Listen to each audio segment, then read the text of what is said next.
আসসালামু আলাইকুম রহমতুল্লাহ। সুপ্রিয় শিক্ষার্থীবৃন্দ, আশা করি তোমরা সবাই ভালো আছো। এই ভিডিওটা তৈরি করছি সপ্তম শ্রেণীর শিক্ষার্থীদের জন্য।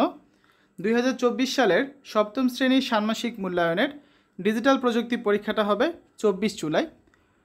তোমাদের সপ্তম শ্রেণীর অর্ধবার্ষিক পরীক্ষার সিলেবাস অনুযায়ী ডিজিটাল প্রযুক্তি সিলেবাস হচ্ছে বইয়ের প্রথম 4টা অধ্যায়। আজকের ভিডিওতে আমরা আলোচনা করব সপ্তম শ্রেণীর ডিজিটাল প্রযুক্তি প্রথম অধ্যায়ের লিখিত পরীক্ষার জন্য কিছু নমুনা প্রশ্ন এবং তার উত্তর নিয়ে। তোমরা জানো যে পরীক্ষার আগের দিন তোমাদের হচ্ছে বোর্ড থেকে নির্দেশনা দেওয়া হবে, তখন সেটা তোমাদের অবশ্যই জানিয়ে দেব। আপাতত পরীক্ষার জন্য কীভাবে প্রিপারেশন নেবে তার জন্য ভিডিওগুলো তৈরি করা। তো পুরো ভিডিওটা দেখো, আশা করি কিছুটা হলেও উপকৃত হবে। তো শিক্ষার্থীরা, প্রথমে আমরা দেখব সপ্তম শ্রেণী ডিজিটাল প্রযুক্তি প্রথম অধ্যায়ের কিছু সংক্ষিপ্ত প্রশ্ন এবং উত্তর। প্রশ্ন 1, সমস্যা সমাধানের সবচেয়ে প্রধান এবং গুরুত্বপূর্ণ কাজ কী? সমস্যা সমাধানের সবচেয়ে প্রধান এবং গুরুত্বপূর্ণ কাজ হচ্ছে কোনো সমস্যা খুঁজে বের করা এবং এর পেছনের কারণ কী তা খুঁজে বের করা। প্রশ্ন 2, তথ্য যাচাই করা জরুরি কেন? তথ্য প্রযুক্তির প্রসারের ফলে আমাদের কাছে প্রতিনিয়ত অনেক তথ্য আসে। অনেক সময় একই বিষয়ের ভিন্ন ভিন্ন তথ্য থাকতে পারে, তাই কোন তথ্যটি সবচেয়ে বেশি সাম্প্রতিক এবং যথার্থ তা যাচাই করা জরুরি। প্রশ্ন 3, মাইক্রোসফট পাওয়ার পয়েন্ট কী? মাইক্রোসফট পাওয়ার পয়েন্ট অনেক বেশি ব্যবহৃত একটি উপস্থাপনা সফটওয়্যার। এছাড়া উপস্থাপনার জন্য প্রেজি, ক্যানভা, গুগল স্লাইড এরকম আরও অনেক সফটওয়্যার আছে, তবে এদের মধ্যে মাইক্রোসফট পাওয়ার পয়েন্ট বেশি সহজ। প্রশ্ন 4, কোনো বিষয় সম্পর্কে পূর্ণাঙ্গ তথ্য পাওয়ার জন্য কয়টি বিষয় জানা দরকার এবং কী কী? কোনো বিষয়ে সম্পর্কে পূর্ণাঙ্গ তথ্য পাওয়ার জন্য 6টি বিষয় জানা দরকার, যথা কে, কি, কখন, কোথায়, কেন, কিভাবে। প্রশ্ন 5, কোনো বিষয় পূর্ণাঙ্গ কি না এটা কিভাবে বোঝা যায়? কোনো বিষয় পূর্ণাঙ্গ কি না তা জানার জন্য উক্ত বিষয়কে যদি আমরা 6টি প্রশ্ন করি, কে, কি, কোথায়, কখন, কেন, কিভাবে, আর 6টি প্রশ্ন করে যদি সঠিক উত্তর পাই তাহলে ওই বিষয়টি পূর্ণাঙ্গ বলে ধরে নেওয়া যায়। প্রশ্ন 6, কোনো সমস্যা সমাধানে আমাদের কাজ কয়টি ও কি কি? কোনো সমস্যা সমাধানে আমাদের কাজ 3টি, যথা সমস্যা নির্ধারণ করা 1, 2 হচ্ছে তথ্য সংগ্রহের মাধ্যমে সেই সমস্যা কেন হয় তার কারণ খুঁজে বের করা, আর 3 নম্বর হচ্ছে আমাদের আচরণের মধ্যে কী পরিবর্তন আনলে সে সমস্যাটি সমাধান করা সম্ভব তা খুঁজে বের করা। প্রশ্ন 7, তথ্য খোঁজার পদ্ধতি কয়টি ও কী কী? তথ্য খোঁজার পদ্ধতি 2টি, যথা 1, জরিপের মাধ্যমে আশেপাশের বন্ধু, বড় ভাই বোন, অভিভাবক, শিক্ষক, বিভিন্ন মানুষের কাছ থেকে তথ্য সংগ্রহ করা, আর 2, পত্রিকা, টেলিভিশন, রেডিও, ইন্টারনেট বা অন্যান্য মাধ্যম থেকে তথ্য সংগ্রহ করা। প্রশ্ন 8, তথ্য সংরক্ষণের উদ্দেশ্য কী? ভবিষ্যতের প্রয়োজনে গুরুত্বপূর্ণ তথ্য মানুষ সংরক্ষণ করে থাকে, এটাই হচ্ছে তথ্য সংরক্ষণের উদ্দেশ্য। প্রশ্ন 9, কন্টেন্ট বা বিষয়বস্তু বলতে কী বোঝো? কন্টেন্ট বা বিষয়বস্তু হলো একটি নির্দিষ্ট বিষয়ের উপর বিভিন্ন রকম তথ্যের সংকলন, সংযোগ বা একত্র করা, যা বিভিন্ন মাধ্যম ব্যবহার করে পাঠক বা দর্শকের বোঝার উপযোগী করে তৈরি করা হয়। প্রশ্ন 10, ডিজিটাল কন্টেন্ট কী? যে কন্টেন্টগুলো ইন্টারনেটের মাধ্যমে প্রচার এবং আমাদের কাছে পৌঁছে দেওয়া হয় সেগুলোই হচ্ছে ডিজিটাল কন্টেন্ট। প্রশ্ন 11, ডিজিটাল কন্টেন্ট তৈরির সুযোগ না থাকলে আমরা কিভাবে কন্টেন্ট তৈরি করব? ডিজিটাল পদ্ধতিতে কন্টেন্ট তৈরির সুযোগ না থাকলে হাতের নাগালের রিসোর্স দিয়েই কন্টেন্ট তৈরি করতে হবে, যেমন ক্যামেরা দিয়ে ছবি তোলা, কমিক্স আঁকা, নাটিকা তৈরি করা ইত্যাদি। প্রশ্ন 12, ওয়ার্ড প্রসেসিং বলতে কী বোঝো? বর্ণমালা, শব্দ, চিহ্ন, ছবি ইত্যাদির সমন্বয়ে কম্পিউটার বা মোবাইল ব্যবহার করে কোনো ডকুমেন্ট, দলিল তৈরি করার যে প্রক্রিয়া সেটাই হচ্ছে ওয়ার্ড প্রসেসিং।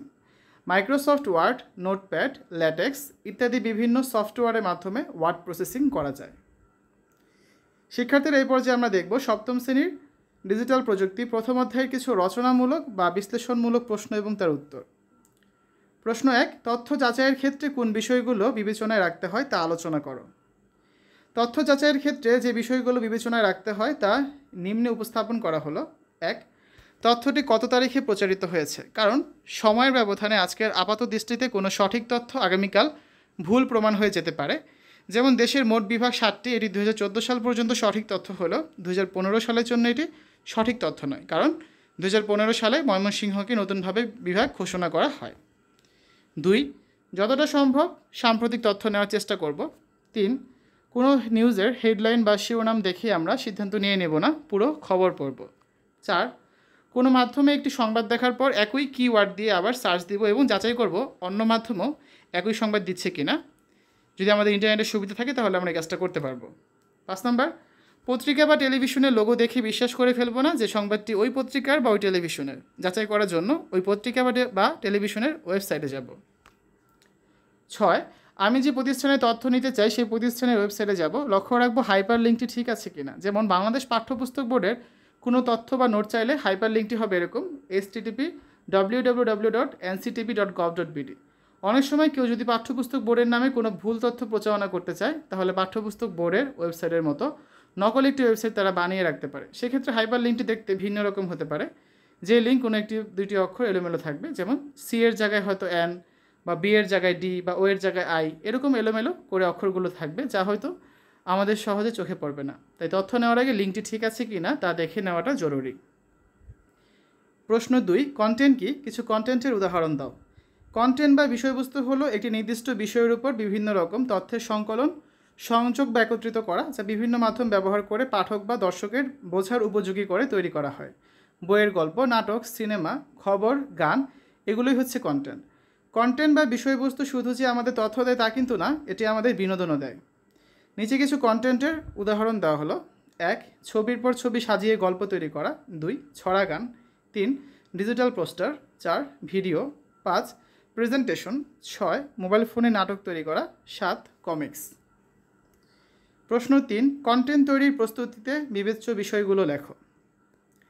1, আমরা আমাদের কন্টেন্ট তৈরির পরিকল্পনা শিক্ষককে জানাবো। যদি আমাদের কন্টেন্ট তৈরিতে প্রযুক্তির কোনো সহায়তার প্রয়োজন না হয় তবে আগামী ক্লাসের আগে একটু একটু করে আমরা প্রতিদিন কন্টেন্টটি তৈরি করে ফেলব। 2, যদি কোনো প্রযুক্তির প্রয়োজন হয় যেমন কম্পিউটার বা মোবাইল ফোন ইত্যাদি তাহলে আমরা শিক্ষকের কাছ থেকে সহায়তা নিয়ে বিদ্যালয়ে আমাদের কন্টেন্টটি একটু একটু করে তৈরি করে ফেলব। 3, কন্টেন্ট তৈরি করার জন্য যদি মোবাইল ফোনের প্রয়োজন হয় আমাদের শিক্ষকের সহায়তায় আগামী ক্লাসের আগে শিক্ষকের ফোন ব্যবহার করে নিজেদের কন্টেন্ট আমরা তৈরি করে ফেলতে পারি। 4, শিক্ষকের ছবি তোলার ফোন না থাকলে কিংবা ব্যবহার করা সম্ভব না হলে প্রধান শিক্ষকের কাছে অভিভাবকদের ফোন একদিনের জন্য নিয়ে আসার অনুমতি চেয়ে আবেদন করব। আবেদনপত্রটি অভিভাবককে দেখিয়ে তার ফোনটি অভিভাবকের তত্ত্বাবধানে একদিনের জন্য নিয়ে আসব। দলের একজন ফোন আনলেই হবে।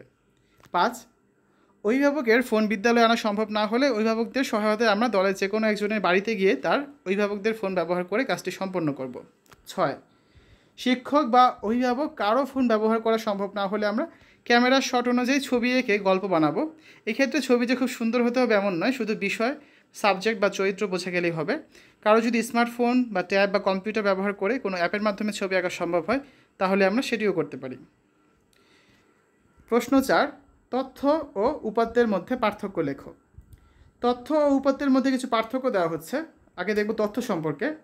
1, তথ্য হলো সাজানো উপাত্ত যা সহজবোধ্য, অর্থবহ ও ব্যবহারযোগ্য। 2, উপাত্ত প্রসেস করে তথ্য পাওয়া যায়। 3, তথ্য পুরোপুরি ভাবার্থ প্রকাশ করে। 4, তথ্য উপাত্তের উপর নির্ভর করে। 5, তথ্য সিদ্ধান্ত গ্রহণে ব্যবহৃত হয়। এবার উপাত্ত সম্পর্কে দেখি। 1, সুনির্দিষ্ট ফলাফল পাওয়ার জন্য প্রসেসিংয়ে ব্যবহৃত কাঁচামালকে উপাত্ত বলে। 2, উপাত্ত একটি একক ধারণা। 3, উপাত্ত পুরোপুরি ভাবার্থ প্রকাশ করে না। 4, উপাত্ত তথ্যের উপর নির্ভর করে না। 5, উপাত্ত তথ্য তৈরিতে ব্যবহৃত হয়। প্রশ্ন 5, 6ক কি? 6ক মাথায় রেখে কেন তথ্য অনুসন্ধান করা হয়? সঠিক প্রশ্ন করতে পারা অনেক বেশি গুরুত্বপূর্ণ। সঠিক প্রশ্ন করতে পারা সহজ উপায় হচ্ছে 6ক মেনে প্রশ্ন করা।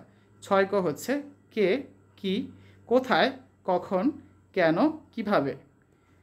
এই 6টি ক মাথায় রেখে যদি আমরা তথ্য অনুসন্ধান করি কিংবা কোনো তথ্য উপস্থাপন করার সময় যদি আমরা এই 6টি ক বিবেচনা করি তাহলে আমরা সম্পূর্ণ তথ্য খুঁজে পাবো বা পূর্ণাঙ্গ তথ্য উপস্থাপন করতে পারবো।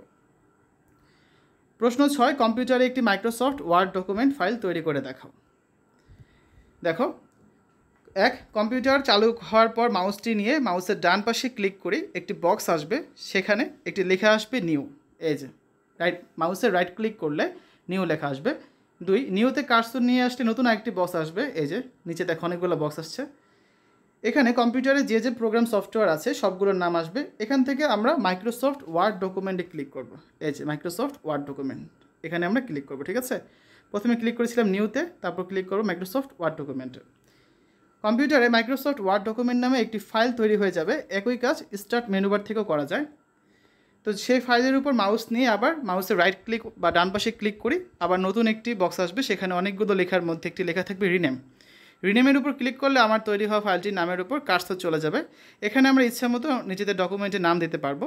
কিবোর্ডে যে অক্ষরগুলো আছে সেগুলো টাইপ করে আমরা নাম দিতে পারবো। আমাদের একটি ডকুমেন্ট ফাইল তৈরি হয়ে গেল। ঠিক আছে, তো শিক্ষার্থীরা এতক্ষণ আমরা আলোচনা করলাম সপ্তম শ্রেণীর ষান্মাসিক মূল্যায়ন বা অর্ধবার্ষিক পরীক্ষার ডিজিটাল প্রযুক্তি প্রথম অধ্যায়ের লিখিত পরীক্ষার জন্য কিছু নমুনা প্রশ্ন এবং উত্তর নিয়ে। আশা করি তোমাদের কাছে ভিডিওটা ভালো লেগেছে। পরবর্তী পর্বগুলো নিয়ে শীঘ্রই ভিডিও তৈরি করছি, তোমরা আমাদের চ্যানেলে পেয়ে যাবে। সকলকে দেখার জন্য আমন্ত্রণ জানাচ্ছি। তো আজ এখানে বিদায় নিচ্ছি। আল্লাহ হাফেজ।